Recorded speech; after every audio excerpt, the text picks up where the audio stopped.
Okay, here we go again.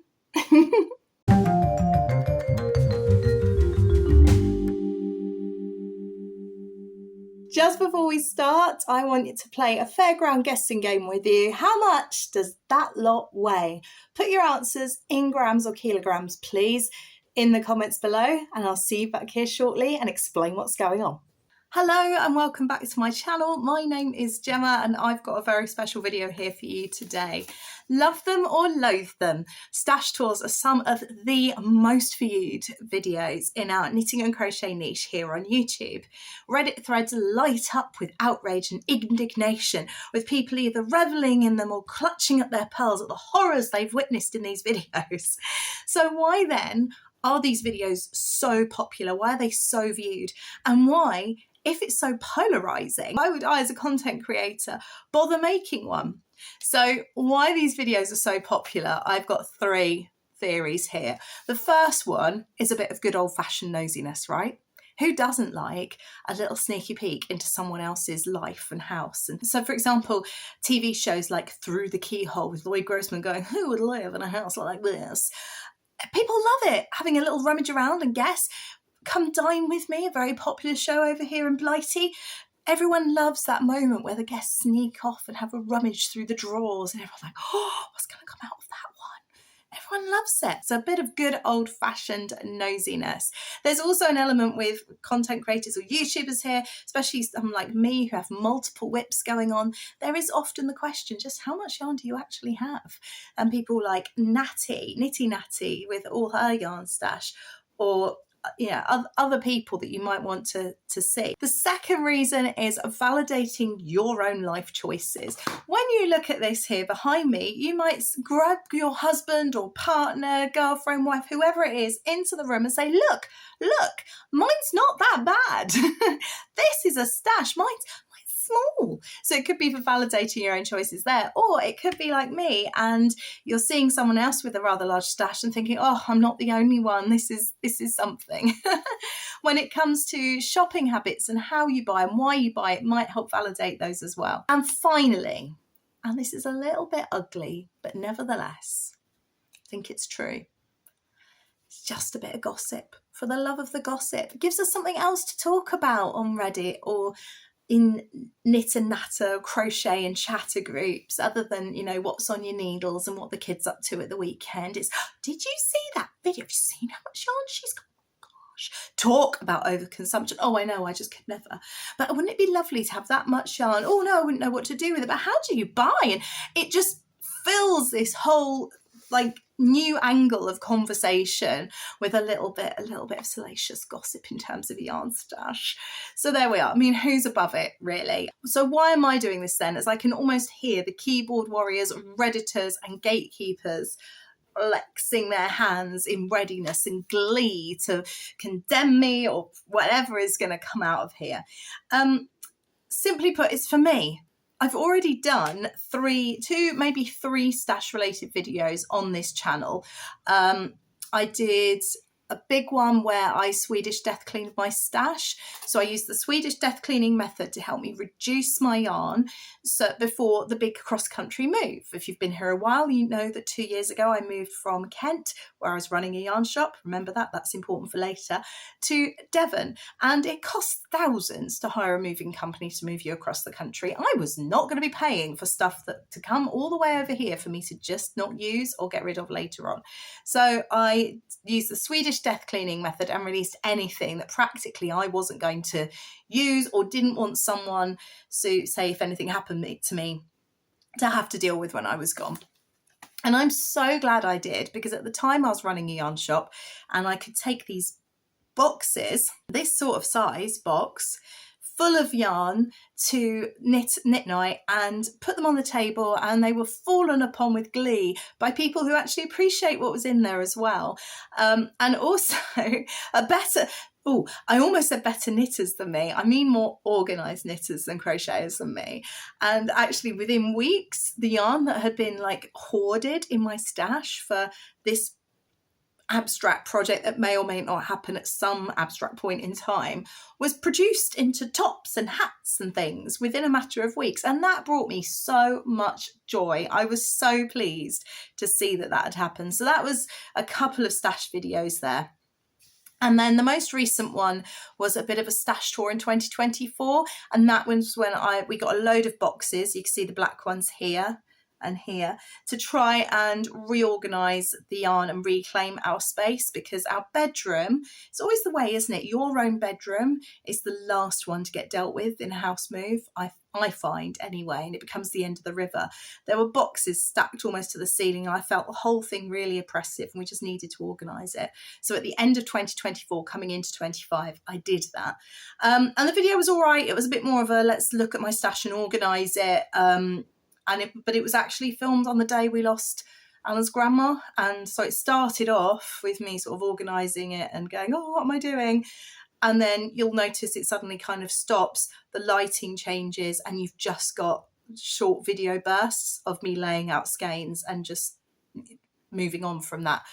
And it was literally before we got the call and after we got home, after she'd sadly passed away. So why now? Why not even 7 months down the line am I doing another stash video and dealing with this stash again? The main reason isn't to glorify overconsumption. It isn't to show off my stash as some sort of weird flex. It's to find out the total grammage or weight of my stash. The reason being, I'm a fairly long-term fan of the StashDown Diaries with Jen. And I'm joining in with her StashDown initiative. And I absolutely love her method of focusing on the weight of the yarn rather than the meterage. I've tried meter tracking before and it's just too stressful. It's too particular, too finite, and I couldn't do that for me. So why then have I decided to do the stash down or focus on knitting from stash? I've got a couple of reasons for this. First one is moths. These boxes are fit to bursting. They look all right from here, but if I turn them around sideways, you'll see that the lids are kind of bowing upwards and they are not sufficiently protecting my precious yarn from these flying yarn eating critters. That brings me to the second reason, which is finances. I am not in the position to keep buying yarn, which not only necessitates using the yarn I've got already, but links back to that fear of the moths, because I can't afford to replace what they destroy.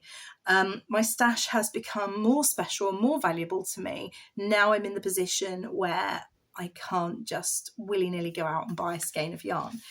And that's my third reason. My yarn is irreplaceable. It links back to the previous two. I have yarns that were gifts from special friends or special meaningful purchases that have huge sentimental value, and I just can't get those again, and I don't want to lose them. And the fourth reason is reclaiming my space and adapting to my current lifestyle. So previously I ran a yarn shop, I had a hand-dyed yarn company, we've moved, I don't have the space I had before. Before my son was born, I had a whole room that I could just put my yarn in with no worries. And now, although we do have a 3-bedroom house now, my husband works from home, so the smallest room is his home office. My son obviously has his own room, and then we've just got our shared bedroom. So this does not fit with our current space or lifestyle. And actually, since the move, I've really been enjoying diversifying my interests, following those hobbies that I've wanted to do for ages. So more gardening, more sewing, more baking, and getting out on the moors and doing more walks. So my actual knitting time with raising a young family has reduced as well. So this doesn't fit my current lifestyle anymore. Before I started filming this video, I watched a couple on YouTube and I saw a couple of really good ones. One was Nimble Needles, 5 Ugly Truths About Knitting. I'd suggest going to watch that one. It's quite short. There was another one that was... I can't think of the name of the YouTuber. She's new to me. I think she's from Australia. I'll put a link down below or a comment on the screen or something. And she did the most unique stash tour. It was amazing. You didn't actually look at her yarn at all. She'd instead done like a deep dive into her habit for the past year. So she's been knitting for a whole year now, and she's accumulated this stash within the year. And she'd kind of done lots of data diving and produced bar charts and things to just really get to grips with her stash. And I just thought it was so interesting. Initially, I was like, oh. But actually, as she went through, the things she was analysing was so interesting. And the bit that got me was right at the end. So if you don't want a spoiler, then just, skip 30 seconds or so. Maybe a minute and a half. You know how much I talk. And she had this chart. And based on her current buying and using habits, you've got the accumulation of yarn over time. So yarn in minus obviously yarn used gives you these points to plot on the graph, and it goes up, up, up, up, up over time because she's bringing in more than she can use consistently. And then across the bottom, you track your life expectancy, which was 81 years. And at the point these two lines intersect is the point that she achieves stash acquired beyond life expectancy. So more than she can realistically hope to use in her lifetime if she knits all the way until she's 81. At the same rate as she's knitting now as a very enthusiastic new knitter. So there's lots of variables there. And she's got about 4 years to go. Now, I've been knitting all my life, and this little situation has been accumulating over the past 6, nearly 7 years. So I think I might be past that point. The fun bit is at the end. Obviously, she's not going to carry on buying yarn in the same way and knitting in the same way. But by following this trend based on the first year and projecting it, by the time she's 81, she'll have acquired 616 years worth of yarn, which takes something like 220 boxes. You need to go and watch the video. It's brilliant. And I do think I reached Sable quite some time ago. So let's give you a little bit of context. What I'm going to say, I'm going to start actually organising my stash now. I'm not going to show you every skein of yarn, but I will sort the camera so that you can see me unpacking the boxes. You can see the unpacked box, you can see what was in there, and I will put the weight of that box in there. So you'll get a look at it, at all of it, and I might later on share some really special skeins with you or some yarns where I've got key projects with. So while I'm doing that, first of all, if you haven't done it already, pause the video, go and put a comment in the down belows of that didn't sound quite how I meant it to. Please put a comment underneath this video in the comments section with your guess as to how much this yarn weighs. Kind of like a traditional fairground game, how much does guess the weight of the sweets in the jar, that sort of thing. And we'll see at the end who was the closest. So here we are. Let's have a good look. How many grams or kilograms do you think is in that lot? I'm obviously not counting the plastic boxes in the weight, just the yarn. Oh, another thing is this is just yarn in stash. This is not yarn in active whips. I'm not dealing with that. So here you go. Here's the yarn. So let's give you a little bit of context. Why is my stash like this? I have always knitted and I've always had yarn. But until 2018, I was very much a buy yarn for a project, do the project, move on kind of knitter and crocheter. In 2018, I started a hand knits kind of side hustle. I utilised mostly acrylic and cotton yarns, but that didn't really have too much of an impact. Or was it 2016? Sorry, I started that, so nearly 10 years ago. But that in and of itself didn't have too much of an impact on my stash, simply because when I moved on from that, I let all that yarn go because it wasn't stuff that I wanted to use just for me. But in 2017, I started buying hand-dyed yarn, late 2017. I was off work with depression and burnout, and I basically just broken down. And I wasn't going out and I wasn't knitting. I was sleeping 18 to 20 hours a day. I was not in a good way. But I did discover knitting podcasts. I started off with Tea with Nikki, or Tea and Possibilities, and through her discovered Jude of Stranded Dye Works, and the rest, as they say, is history. And remember that name, because that's gonna come up a lot over the next wee while. There's a lot that I can blame Jude for here. Very tongue-in-cheek. The other thing I should say is that this isn't intended as a shame either. It's a bit of fun. It's just for fun. So I discovered podcasts and therefore hand-dyed yarns, and I started purchasing because while I wasn't well enough to sort of do anything, the little bit of joy that I got from a yarn package arriving through the door actually really helped me. So I got some surprise collaboration packages between Truly Hooked and Dye Candy, and they were the first, and that was the start. Really, that was the start. So in 2018, I started podcasting, and that opened my world again. I attended my first yarn show. I also attended Perth Festival of Yarn in September, which is now known as the Scottish Yarn Festival. And there I made some friends. That's where I met Jude of Stranded Dye Works in real life for the first time. And in 2019, I started dyeing yarn. This was something I'd wanted to try for a while, but it was actually Jude on his podcast who went, and she started to dye yarn. I was like, I better go and get it out the boot then, hadn't I? So I blame him. And that catapulted me into the middle of a community full of hand dyers where we did swaps, we gave gifts, and I was really exposed to more and more yarn than ever before. In 2019, in April, I took over running a local yarn shop for the owners, which gave me even more ready, easy access to yarn and a fairly healthy discount. You can imagine what happened then. And finally, the fifth reason my stash has got like this, told you it's a unique set of circumstances, is the retirement or relocation of yarn friends. So as aforementioned, I'm friends with Jude, who was formerly of Stranded Dye Works, and his yarn was very special. It's sold out so quickly when he did his shop updates. I was very lucky sometimes I sat them fast enough to get it in and out the cart quick enough, but most of my yarn of his was de-stash yarn that I'd gathered from Ravelry or Marketplace or other places like that. So he was very particular about his yarn, as a lot of dyers are, and anything that he deemed not good enough to sell, he used to give to the cat and put in her cat bed, which is very, very sweet, and she was very appreciative of said yarn. Unfortunately, said cat suffered a demise, and there was no longer a cat with a cat bed, and he said to me, I've got all this yarn, I've got some seconds, would you like them? I was like, I will be your cat. To misquote Midsummer Night's Dream, only treat me as your cat. And so he sent me this bag of yarn, and I'm not kidding, it fills one and a bit of these boxes. I was expecting maybe 4 or 5 skeins if I was lucky. He must have sent me 30 or 40 skeins of yarn, and for the life of me I can't see what was wrong with it.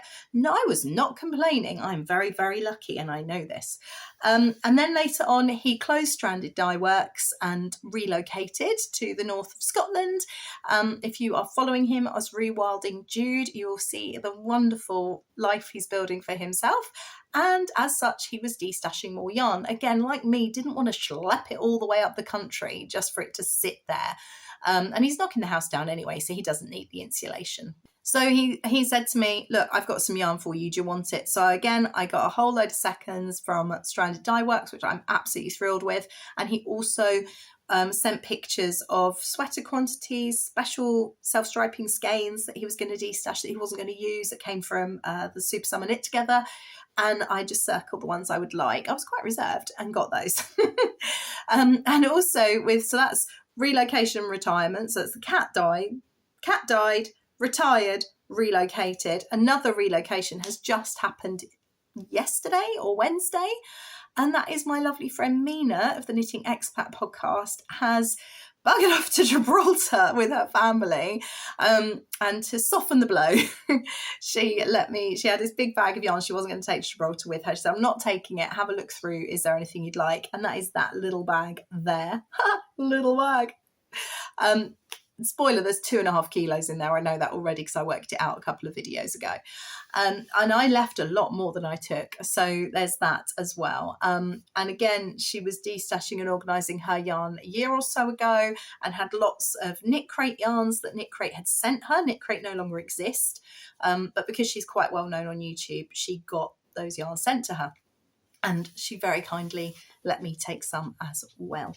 So that is how we've ended up in this position. Now, I'm also not naive enough to think that I am above being influenced and that I'm immune to influencer culture and FOMO, fear of missing out. Yes, I was in a very unique set of circumstances, running two yarn businesses and having yarn dyers as friends.